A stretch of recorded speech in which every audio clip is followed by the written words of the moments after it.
से सैजुलिटी के बारे में सर सवाल आया है, कह रहे हैं इनके पास 2580 शेयर्स हैं, एवरेज प्राइस है 4630 की, 6 महीने से होल्ड कर रखा है।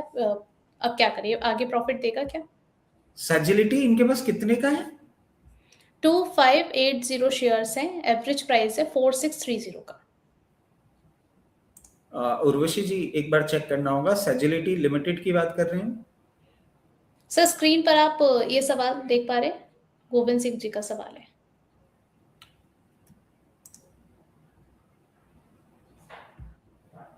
नहीं, इनकी प्राइस है 46 रुपीज 30 पैसे जी। हाँ, मैं गलत समझ गया था फिर। देखिए सैजिलिटी, आपको एक चीज समझनी होगी, और ये हम पहले भी बात कर चुके हैं कि ये हेल्थ केयर और फाइनेंशियल सर्विसेज में अपना एक फोटे रखते हैं, और इनका बहुत ज्यादा यूएस एक्सपोजर है, और यही सबसे बड़ी प्रॉब्लम है इस पर्टिकुलर स्टॉक के लिए।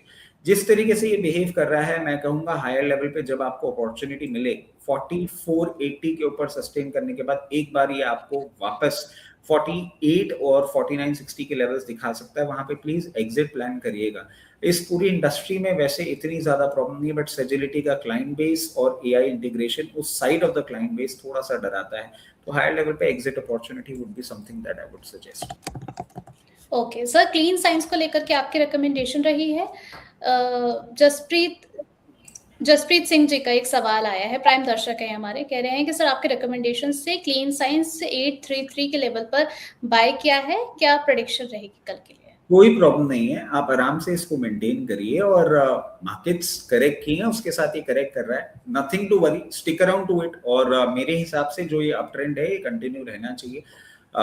जिस प्लेटफॉर्म पे दिया था आपने टारगेट्स भी नोट कर लिए होंगे, पोजीशन बना के रखें, कोई प्रॉब्लम नहीं है। ओके, नेक्स्ट यहाँ पर अशोका लेलैंड को लेकर के सर क्वेश्चन आया है, ये भी हमारे प्राइम दर्शक का सवाल है। 273 पर इन्होंने बाय किया हुआ है। 273 में अशोक लेलैंड, आई डाउट, मतलब क्योंकि 52 वीक हाई 215 का है,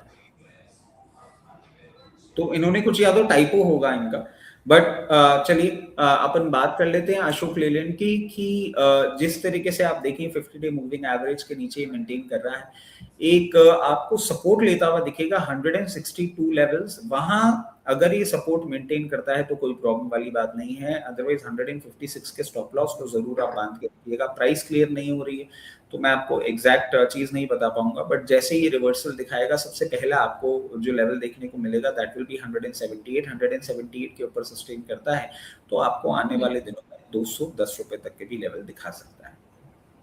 चलिए, सुनीता चतुर्वेदी जी का सवाल ले लेते हैं, टाटा कम्युनिकेशंस को लेकर के इनका क्वेश्चन है सर, इनकी बाइंग प्राइस है 1597 की, तो शॉर्ट टर्म व्यू जानना चाह रही है।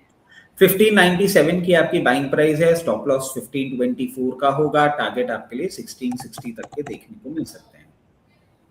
चलिए ठीक है। ओएनजीसी सर 286 के लेवल पर ट्रेड हो रहा है, आधे % से ज्यादा की यहाँ पे तेजी है, 399 पर इन्होंने बाय किया है।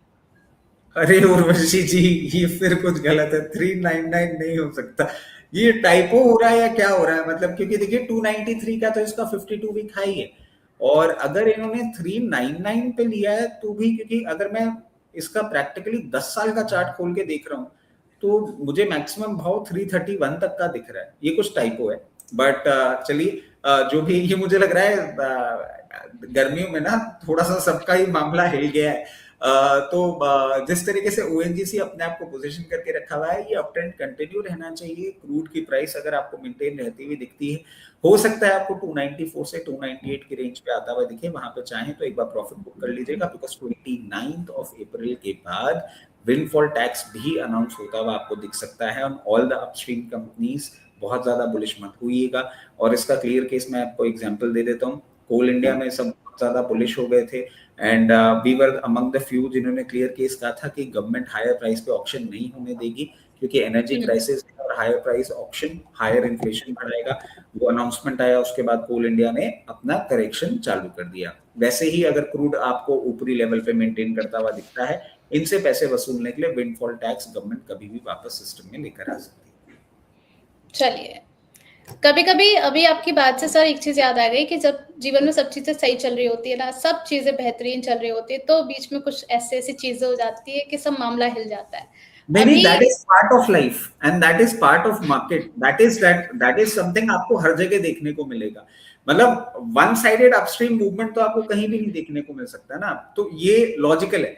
मार्केट हो गया, लाइफ हो गई, रिलेशनशिप्स हो गए, हेल्थ हो गई, सब कुछ ऐसा लग रहा होता है कि अच्छा चल रहा होता है, सडनली समथिंग क्रीप्स इन और लगता है अरे अब ये क्या हो गया।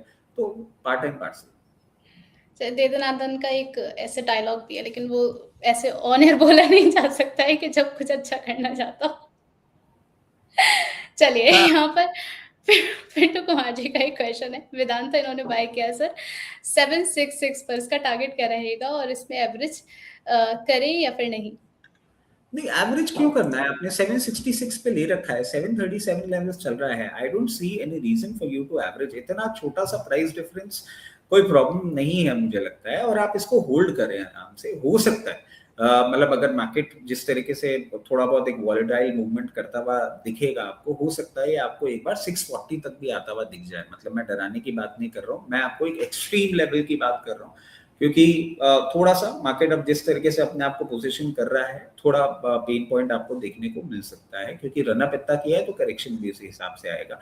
बट आप आराम से होल्ड करें 29th, मेक श्योर 29th को आपके ये डीमैट अकाउंट में रहे, तो आपको जितना भी ये आगे का इसका कॉर्पोरेट एक्शन होने वाला है उसका बेनिफिट मिलेगा, क्योंकि 1 मई को रिकॉर्ड डेट है। और फिर आप देखिएगा जिस तरीके से पूरे के पूरे नए स्टॉक्स आपको देखने को मिलेंगे, उनकी कंपाइल्ड वैल्यू आई बिलीव आने वाले समय में बहुत कंफर्टेबली, सबसे पहला लेवल आपके लिए जो निकल के आता है दैट विल बी 860, 860 के बाद 940 एंड 1000 प्लस लेवल्स भी देखने को मिल सकता है। But for that you will have to stick around medium term approach के साथ। चलिए एक आखिरी सवाल ले लेते हैं यहाँ पर। इनके आईडी का नाम है नो वरीज। कह रहे हैं पेस डिजिटेक में क्या टारगेट रहेंगे सर? 1 साल का इनका नजरिया, बाइंग प्राइस 190 की है। देखिए 190 पे आपने खरीद रखा है, 176 पे चल रहा है, और वैसे तो आपने नो वरीज बोल रखा है, और स्टॉक भी आपने जो ले रखा है वो आपको बहुत ज्यादा वरी नहीं देने वाला है। थोड़ा सा आप वेट करें जब तक ये 168 लेवल्स के ऊपर मेंटेन कर रहा है। किसी भी वॉल्यूम स्पाइक पे आपको 190 लेवल्स, 190 के ऊपर सस्टेन करने के बाद बहुत कंफर्टेबली 224 लेवल्स वापस दिखा सकता है। स्टिक अराउंड करें स्टॉप लॉस के साथ। चलिए ठीक है, अब यहाँ पर जो है पोल क्वेश्चन पे देख लेते हैं। सवाल था कि अभी के मार्केट में किस सेगमेंट में सबसे ज्यादा पोटेंशियल दिख रहे हैं? लार्ज कैप में, मिड कैप में, स्मॉल कैप में? लोगों का रुझान जो है 45% सर मिड कैप की तरफ है, उसके बाद स्मॉल कैप की तरफ है, उसके बाद 26% वोटिंग जो है लार्ज कैप की तरफ दी गई है। रचित सर आपसे समझना चाहेंगे, कहाँ देख रहे हैं आप, किस सेगमेंट में ज्यादा पोटेंशियल है? उर्वशी जी, आप देखिए मिड कैप इंडेक्स कितना ज्यादा बढ़ चुका है, और पी मल्टीपल्स भी बहुत हाई हो गए हैं। तो लाजमी है, वो बोलते हैं ना जो दिखता है वो बिकता है। परफॉर्म मिड कैप कर रहा है तो सबको लग रहा है कि मिड कैप अच्छा है, बट नॉट टू फॉरगेट कि लॉन्ग टर्म सस्टेनेबिलिटी एंड जो प्राइस का रिस्क है वो मैनेजमेंट सबसे अच्छा होता है लार्ज कैप में। लार्ज कैप यूजुअली बोरिंग बहुत लगते हैं, बट अगर आप इन्वेस्टमेंट पॉइंट ऑफ व्यू से पूछें, ट्रेडिंग पॉइंट ऑफ व्यू से नहीं, इन्वेस्टमेंट पॉइंट ऑफ व्यू से पूछें, तो आई बिलीव लार्ज कैप के साथ ही आपको स्टिक अराउंड करना चाहिए, बिकॉज इन लॉन्ग रन उनका डिविडेंड यील्ड और उनके जो रिटर्न्स होते हैं वो ज्यादा सस्टेनेबल होते हैं। तो मैं लार्ज कैप के साथ जाना चाहूंगा। चलिए ठीक है। यहाँ पर आगे की चर्चा करने के लिए हमारे साथ मुदित गोयल सर भी जुड़ चुके हैं। मुदित सर बहुत बहुत स्वागत है आपका फाइनेंस ज्ञानी पर। Good afternoon, Urvashi. Good afternoon, Rachit ji, and good afternoon all the viewers of Finance Gyani. Thank you so much मुझे बुलाने के लिए. Thank you. यहाँ पर मुदित सर के साथ आगे की चर्चा शुरू करेंगे, उससे पहले रचित सर आपकी तरफ से डिस्क्लेमर और रह गया है। डिस्क्लेमर रहेगा आपकी तरफ से? बिल्कुल, जितने भी स्टॉक्स आपके चैनल पे डिस्कस किए मेरी पर्सनल पोजीशन है, मेरी फैमिली पोजीशन, क्लाइंट पोजीशन हो सकती है। जितने भी स्टॉक्स आपके चैनल पे डिस्कस किए वो कंपनीज, उनके प्रोमोटर ग्रुप कंपनीज हमारे क्लाइंट हो सकते हैं। Investment in equity market are subject to market risk. Please consult your financial advisor before making any investment और taking any trade in any script that we have discussed on your channel. चलिए, as always it was fun doing show, और मुदित भाई से तो मिलना होता रहता है अभी